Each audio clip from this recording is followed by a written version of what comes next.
जय हिंद प्यारे दोस्तों। बहुत बहुत स्वागत है आप सभी का आज की इंपॉर्टेंट वीडियो में। और आज हम डिस्कस करेंगे बच्चों क्लास 12th की हिस्ट्री यानी कि इतिहास के आपके मिड टर्म एग्जाम के sample question paper with solution के बारे में, जो कि आपका 2023 और 24 के सेशन के लिए होने वाला है। और आज का ये सैंपल पेपर बच्चों आपको आपके हिस्ट्री के मिड टर्म एग्जाम में डेफिनेटली बहुत ही ज्यादा हेल्प करेगा, क्योंकि यहाँ पे हम मोस्ट इंपॉर्टेंट जो क्वेश्चंस हैं उनको डिस्कस करेंगे। ठीक है बच्चों।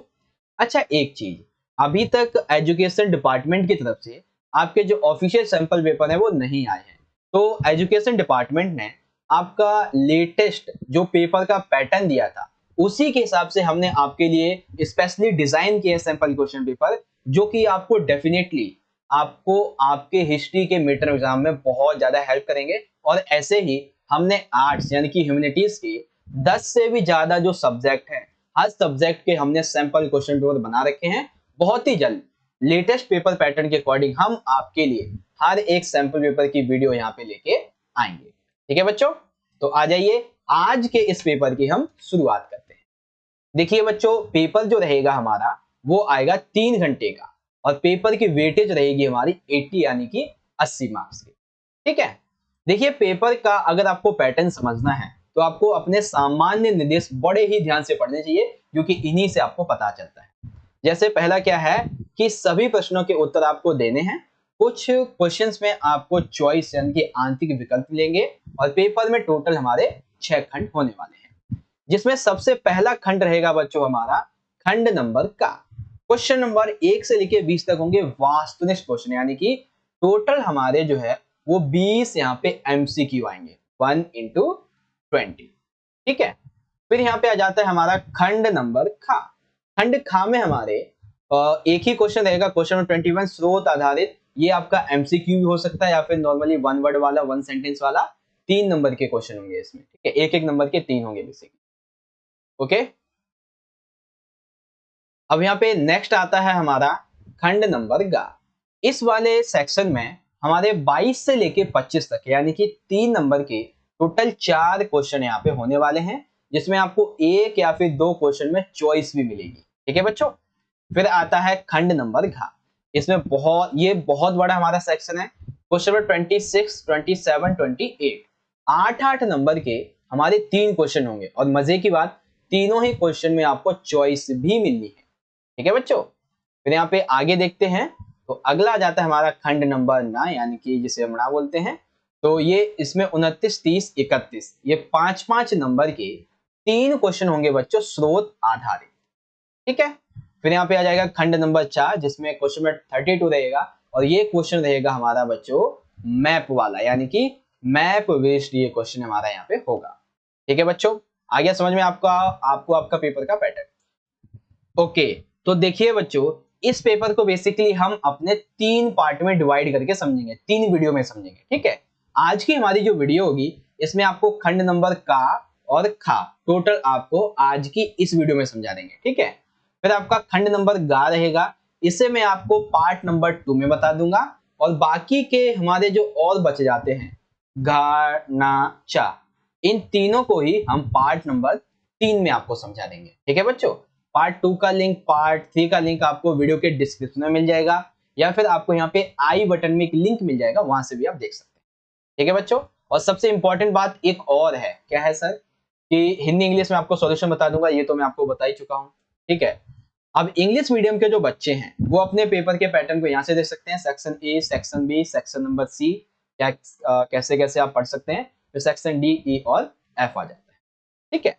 तो यहाँ पे जब आप देखेंगे तो यहां से हमारा खंड नंबर ए यानी कि मल्टीपल चॉइस बेस्ड जो क्वेश्चन है, टोटल 20 हमारे एमसीक्यू वाला पार्ट यहां से शुरू हो जाता है। तो एमसीक्यू क्वेश्चन का आंसर बच्चों आप खुद ही अपने मन या फिर कमेंट बॉक्स में या फिर लाइव सेशन में जरूर दें, जिससे कि आपकी प्रैक्टिस होगी और मुझे भी अच्छा लगेगा कि हाँ भाई बच्चे जो वो पढ़ रहे हैं, जवाब दे रहे हैं। ठीक है ना, इंटरेक्शन होता है तो बड़ा अच्छा लगता है।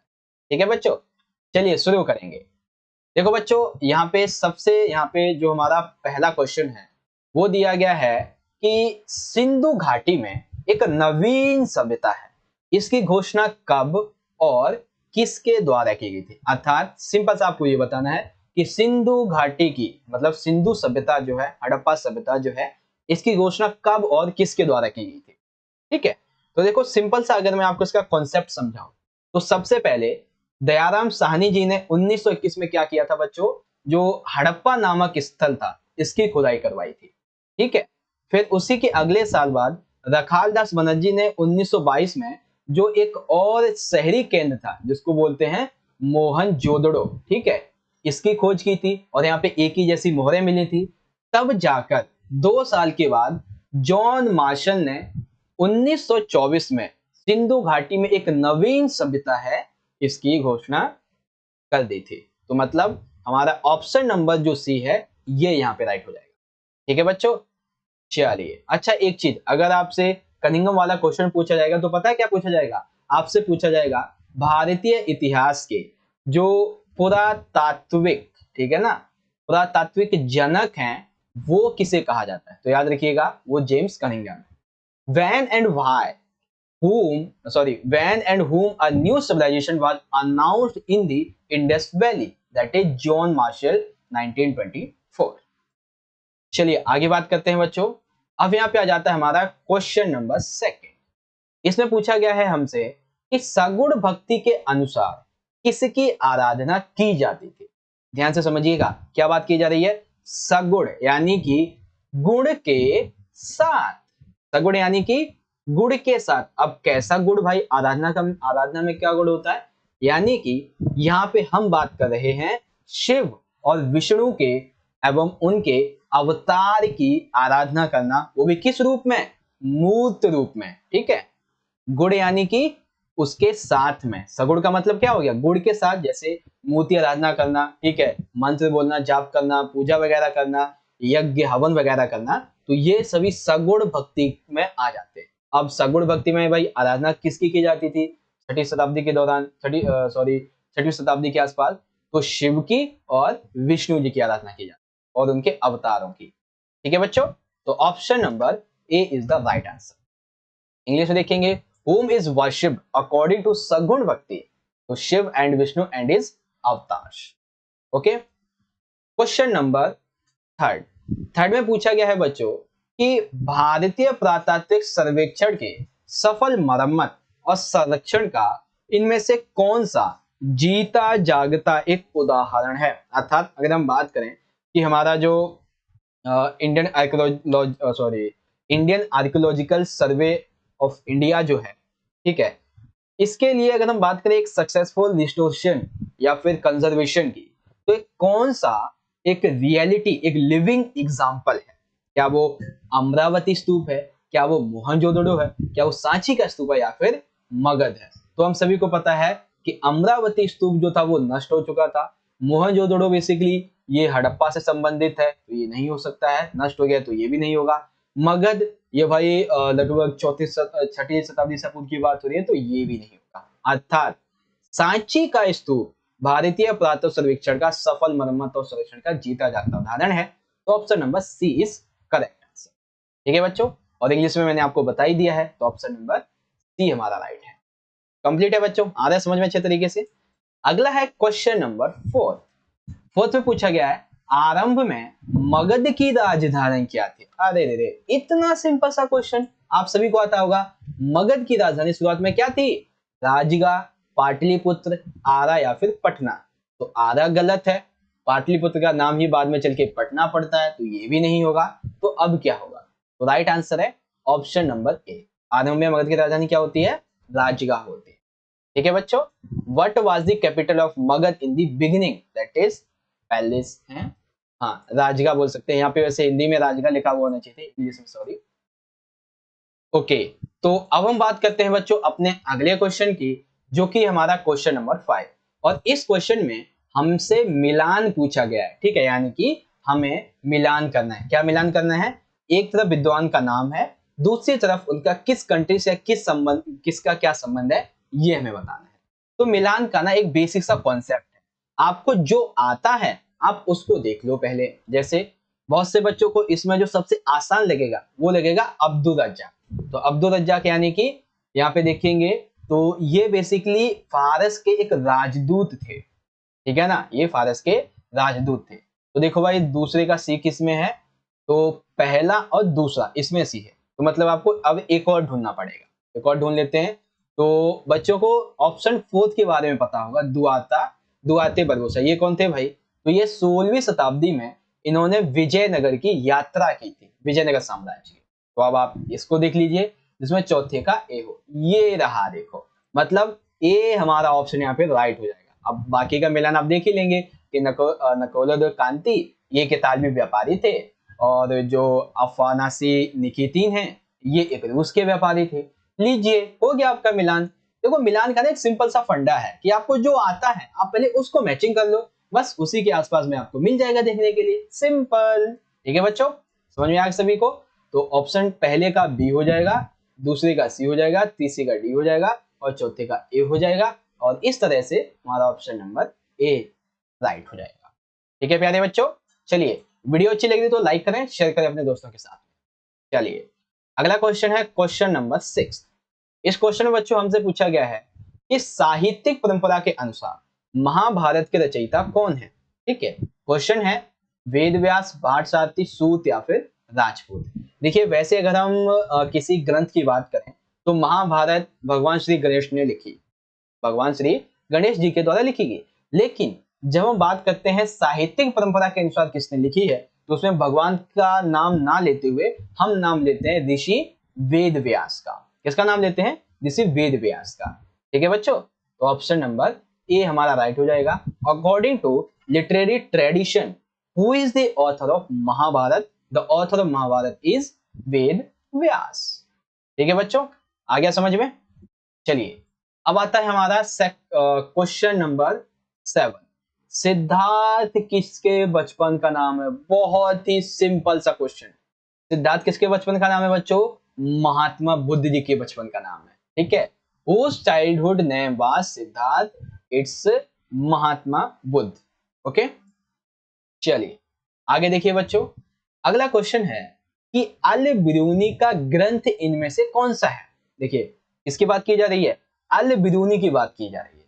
तो अल बिरूनी का कौन सा ग्रंथ है बच्चों, अल बिरूनी का ग्रंथ है किताब उल हिंद। मैं आपको बता देता हूं, देखिए ये जो ग्रंथ है ये है बच्चों अल बिरूनी का, ठीक है, जो कि अरबी भाषा में लिखा गया। अब जो रिहल्ला ग्रंथ है बच्चों, ये ग्रंथ है इब्न बतूता का। मैं आपको लिख लिख के बता रहा हूं ताकि आप अच्छे से समझ सके। अब travels in the Mughal empire, ये बेसिकली ग्रंथ है जो फ्रांसवा बर्नियर था। ठीक है ना, किसका है बच्चों, फ्रांसवा बर्नियर का।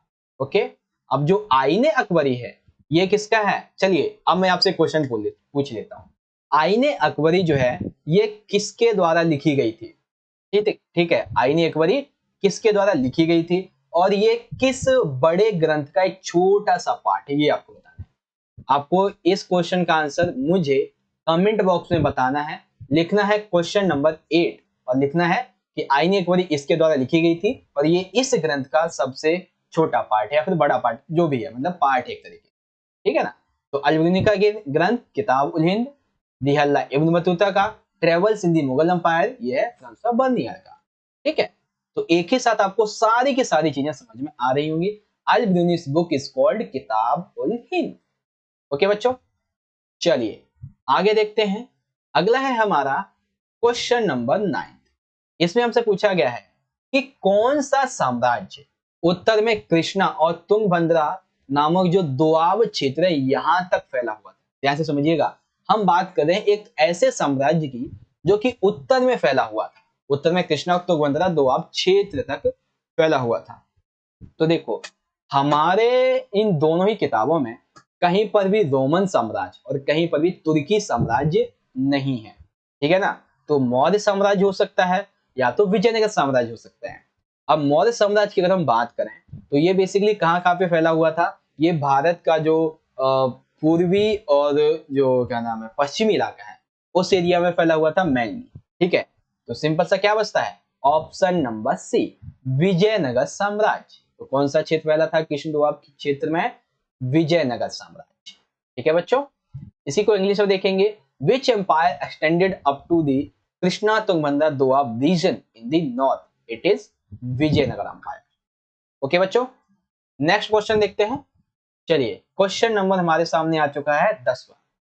क्वेश्चन में पूछा गया है वह पहला कौन सा शासक था जिसने अपने अधिकारियों के लिए, अपनी प्रजा के लिए जो संदेश थे, जो मैसेज थे, वो प्राकृतिक पत्थरों पर और पॉलिश किए हुए स्तंभों पर लिखवाए थे। अर्थात ये एक ऐसा राजा था, ऐसा शासक था जिसने अपने अधिकारियों के लिए, ठीक है, जो इसके बेसिकली ऑफिसर्स होते थे, इसकी जो जनता थी, ठीक है, उनके लिए जो इसे मैसेज देना होता था, जो संदेश देना होता था, वो किस पे लिखवाता था?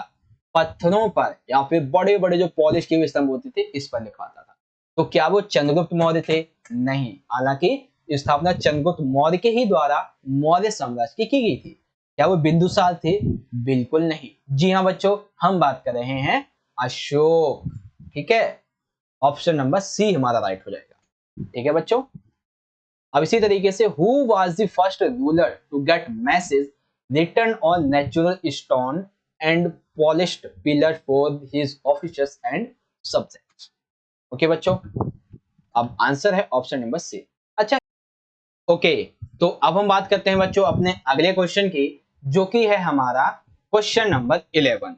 अच्छा, एक चीज बच्चों कि यहाँ पे ना एक मिसप्रिंट हो गई है छोटी सी, वो ये कि आपके पैटर्न में ना केवल एक ही जो मिलान वाला क्वेश्चन है उसकी यहाँ पे बात की गई है, ठीक है। लेकिन यहाँ पे देखो मैंने दो इसलिए लिए हैं ताकि एक ही साथ में आपको बहुत सी चीजें समझाई जा सके। तो मिलान क्या है? एक तरफ है शासक और एक तरफ है सिक्कों का विकास।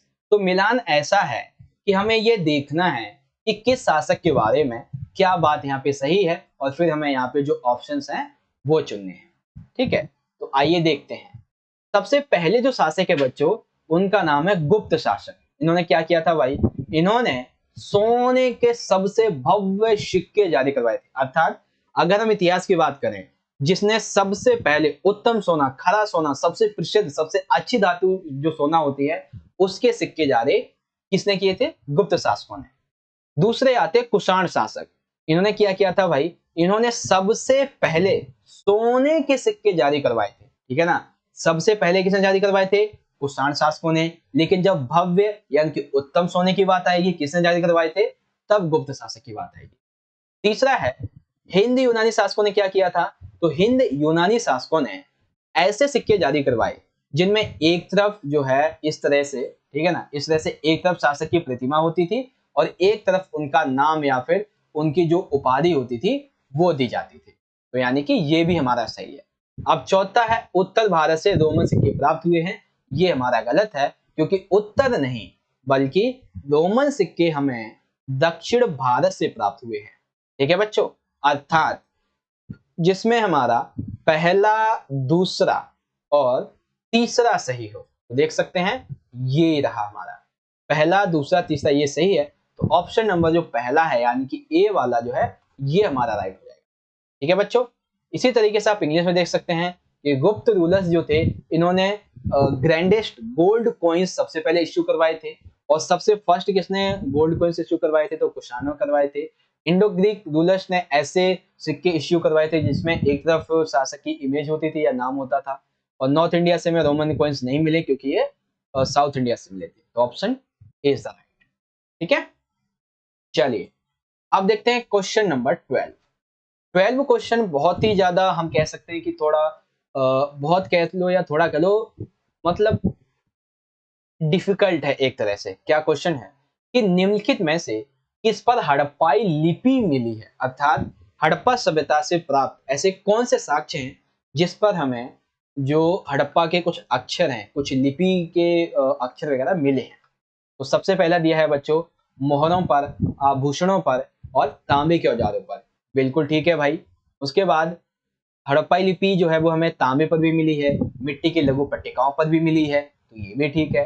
हड़प्पाई लिपि जो है वो हमें प्राचीन सूचना पट्ट पर भी मिली है, तो ये भी ठीक है भाई। और फिर यानी कि ऑप्शन नंबर डी, उपरोक्त सभी, ये हमारा यहाँ पे राइट आंसर हो जाएगा। ठीक है बच्चों, तो option number D is correct. इसी तरीके से इंग्लिश में आ जाएगा कि on which of the following Harappan script has been found? A B C, all of the above is right. Okay बच्चों, चलिए अब हम बात करते हैं अपने क्वेश्चन नंबर 13। देखिए बच्चों 13 जो क्वेश्चन है ये बहुत ही आसान है।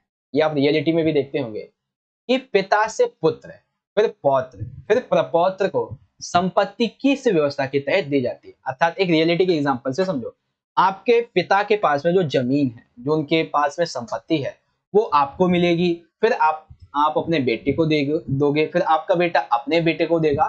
तो ये जो संपत्ति का हस्तांतरण है एक पिता से फिर पौत्र प्रपौत्र, ये चलता रहता है। तो ये किसके अंतर्गत आता है? गोत्र व्यवस्था में तो बिल्कुल नहीं होगा, रूढ़िवादिता का कोई मतलब ही नहीं है। मातृवंशिकता बेसिकली ये माताओं से संबंधित होती है, अर्थात इससे हम बोलते हैं पितृवंशिकता। ठीक है, तो ऑप्शन नंबर ए हमारा यहाँ पे राइट है। ओके बच्चों, under what system the property is passed on from father to son, then to grandson and great grandson, it's called patrilineage. Okay, चलिए अगला देखते हैं बच्चों। अगला है क्वेश्चन नंबर 14। महात्मा बुद्ध को ज्ञान की प्राप्ति कहां पर हुई थी? बड़े ध्यान से समझिएगा। अच्छा, मैं आपको एक थोड़ा सा ना ज्ञान की प्राप्ति से पहले कुछ और बातें बताता हूं कि जो महात्मा बुद्ध जी थे, इनका जन्म हुआ था बच्चों लुम्बिनी, नेपाल में। ठीक है, इन्हें जो ज्ञान की प्राप्ति थी वो कहां पे हुई थी? वो हुई थी बोधि गया, बिहार में। ठीक है ना, यहाँ पे हम लिखेंगे ज्ञान की प्राप्ति। ठीक है, हाँ, ज्ञान की प्राप्ति। अगर आपसे ये पूछा जाता कि इन्होंने सबसे पहला अपना जो उपदेश था वो कहां पर दिया था, तो याद रखिएगा उत्तर प्रदेश के सारनाथ में दिया। ठीक है बच्चों, जन्म कहां पे होता है? लुम्बिनी नेपाल में होता है। ज्ञान की प्राप्ति होती है बोधि गया बिहार में, और सबसे पहला उपदेश देते हैं सारनाथ, उत्तर प्रदेश में। ठीक है, तीनों चीजें एक साथ समझ में आ गई। तो देखिए, मैंने आपका टाइम जरूर कंज्यूम कर रहा हूं, लेकिन आपको चीजें बढ़िया तरीके से समझाऊंगा। ठीक है ना। Where did Mahatma Buddha get the knowledge? It's Bodh Gaya, Bihar. Okay, चलिए अब आता है हमारा यहाँ पे क्वेश्चन नंबर 15। क्वेश्चन नंबर 15 में पूछा गया है बच्चों, ये ग्रंथ का नाम है नल यीरा दिव्य प्रबंधम ग्रंथ। इस ग्रंथ का संबंध निम्नलिखित में से किससे है? क्या ये ग्रंथ नैनाल संतों का काव्य संकलन है? बिल्कुल नहीं। क्या ये ग्रंथ ब्राह्मणों का काव्य संकलन है? हाँ है, तो ब्राह्मणों का काव्य संकलन है। नहीं नहीं नहीं, एक सेकंड, ये ब्राह्मणों का काव्य संकलन नहीं है। ये काव्य संकलन, एक सेकंड, ये राइट कट, हाँ, ये काव्य संकलन है बच्चों अलवार संतों का। ठीक है, जो कि संस्कृत में जो 4 वेद होते हैं उन वेदों के समान ही इसका भी महत्व बताया गया है, अलवार संतों के संकलन को। ठीक है, काव्य संकलन Nalayira Divya Prabandham is related to which of the following? It's हाँ ठीक है, it's poetry anthology of Alvar संत। आगे देखिए बच्चों, क्वेश्चन नंबर 16। कृष्णदेव राय का संबंध किस वंश से था? ठीक है, तो हम सभी को पता है किससे था बच्चों? तुलुव वंश से था। ठीक है, तुलुव वंश से। अच्छा, आपसे एक और क्वेश्चन पूछता हूं, क्वेश्चन नंबर 16। आप कमेंट बॉक्स में लिखेंगे क्वेश्चन नंबर 16 और आंसर डाल के मुझे बताएंगे कि कृष्णदेव राय का जो शासन काल का समय था, ठीक है, शासन काल का समय ये कब से कब तक रहा? ठीक है, शासन काल का जो समय था ये कब से कब तक रहा था? ठीक है, ये आपको मुझे कमेंट बॉक्स में बताना है। ओके बच्चों, जिसका राइट आंसर होगा दोनों ही क्वेश्चन का, उसका आंसर मैं पिन कर दूंगा ताकि और बच्चों को पता चले। The which dynasty is Krishnadeva Raya related? It's Tuluva dynasty. आगे बात करते हैं। देखिए अगला है हमारा क्वेश्चन नंबर 17। इसमें कहा गया है कि जब खुदाई हुई तो उस दौरान हमें कुछ उत्कृष्ट श्रेणी के मिट्टी के कटोरे और थालियां मिली। अर्थात खुदाई के दौरान हमें बहुत ही अच्छी और प्रसिद्ध श्रेणी के मिट्टी के कटोरे मिले, कुछ थालियां वगैरह मिली जिनपे एक बहुत ही ज्यादा चमकदार कलई चढ़ी हुई थी। ठीक है, तो ये जो कथन है वो किसी चीज की विशेषता है। वो किस चीज की विशेषता है? क्या ये अशोक के अभिलेख थे? अब आप ये बताओ, अभिलेख तो कोई पांडुलिपि होगी, क्या वो मिट्टी की थाली कटोरी वगैरह होंगे? बिल्कुल नहीं होंगे। प्रयाग प्रशस्ति, भाई ये भी एक तरीके का अभिलेख था, ये भी गलत है। उसके बाद में क्या ये उत्तरी कृष्ण मार्जित पात्र थे या फिर से गणेशों जीवपुरा संस्कृति है? तो राइट आंसर है बच्चों ऑप्शन नंबर सी, उत्तरी कृष्ण मार्जित पात्र इन्हें कहा जाता है। Option C is the right answer. ठीक है बच्चों, तो इंग्लिश में आप देख सकते हैं during the exhibition, earthenware walls and plates of excellent class have been found on which shiny iron has been mounted. Whose especially does it statement represent? It represent Northern Krishna Majid Part. Okay. Question number 18 बहुत ही आसान सा question है बच्चों, बहुत ही आसान सा question. इसे एक जिद्दी या फिर हठीला या फिर इसे कह सकते हैं इसे एकांकी यात्री भी कहा जाता था। तो कौन था वो भाई? वो था इब्न बतूता। क्या बोलते हैं उसको? Ibn Battuta. It has been called stubborn traveller, it's called Ibn Battuta. Okay बच्चों, क्वेश्चन नंबर 19 बहुत ही सिंपल सा है बच्चों। क्वेश्चन में पूछा गया है उलट बासी का शाब्दिक अर्थ क्या है? ध्यान से समझिएगा, उलट और बासी अर्थात ऐसी पंक्तियां जो उल्टी कही हो, अर्थात उल्टी कही हुई उक्तियां जिनका अर्थ भी उलट हो, उसको बोलते हैं उलटबासी। ठीक है, which is literal meaning of reversal, it's बैकविटिंग वर्ड्स। ओके बच्चों, ओके तो अब हम बात करते हैं बच्चों अपने एमसीक्यू के सबसे आखिरी क्वेश्चन की, क्वेश्चन नंबर 20। ये क्वेश्चन काफी इंटरेस्टिंग है। क्वेश्चन नंबर 20 ये कहता है कि हड़प्पा सभ्यता से खुदाई के दौरान हमें आभूषणों से लदी हुई बहुत सारी नारी की मूर्तियां मिली हैं, लेकिन उसमें से एक मूर्ति ऐसी मिली है जिसके शीर्ष पर, जिसके मुख पर, जिसके चेहरे पर बहुत ही अच्छा विस्तृत प्राशधान सुंदर सा मेकअप टाइप में किया गया था। तो इतिहासकारों ने उसे किसकी संज्ञा दी? क्या उसे देवियों की, देवताओं की पत्नी की संज्ञा दी गई? क्या उन्हें मात देवी की संज्ञा दी गई? क्या उन्हें गंगा देवी की संज्ञा दी गई? या फिर ग्रह देवियों की संज्ञा दी? तो राइट आंसर है बच्चों मात देवी की संज्ञा दी गई। Option number B is correct answer. ठीक है, अब इसी को इंग्लिश में आप देख सकते हैं कि ठीक है, बेजवेल्ड females figurines some with elaborate makeup on top were given.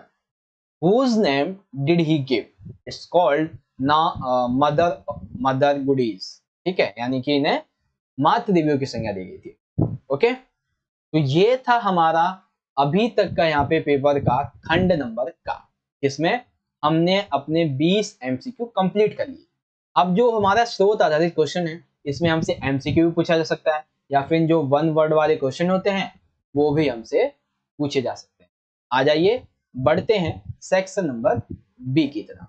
Okay, तो सेक्शन बी है, 3 नंबर का क्वेश्चन है हमारा, एक ही है केवल इसमें। आइए देखते हैं।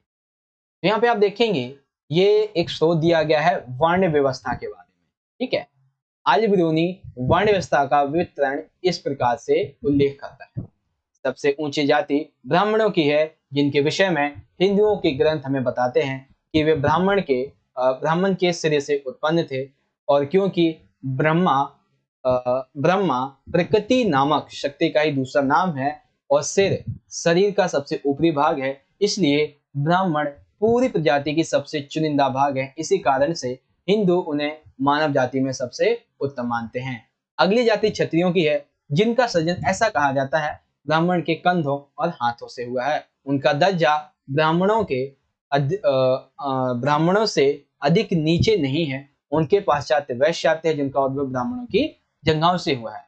फिर आखिरी में आते हैं शूद्र, जिनका सृजन उनके चरणों से हुआ है। अंतिम 2 वर्गों के बीच अधिक अंतर नहीं है, लेकिन इन वर्गों के बीच भिन्नता होने पर भी ये एक साथ ही शहरों और गांवों में रहते हैं, समान घरों और आवासों में मिलजुल कर रहा करते हैं।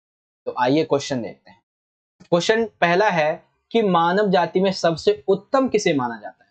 अभी हमने देखा कि मानव जाति में सबसे उत्तम किसको माना जाता है भाई? तो सबसे उत्तम माना जाता है ब्राह्मणों को।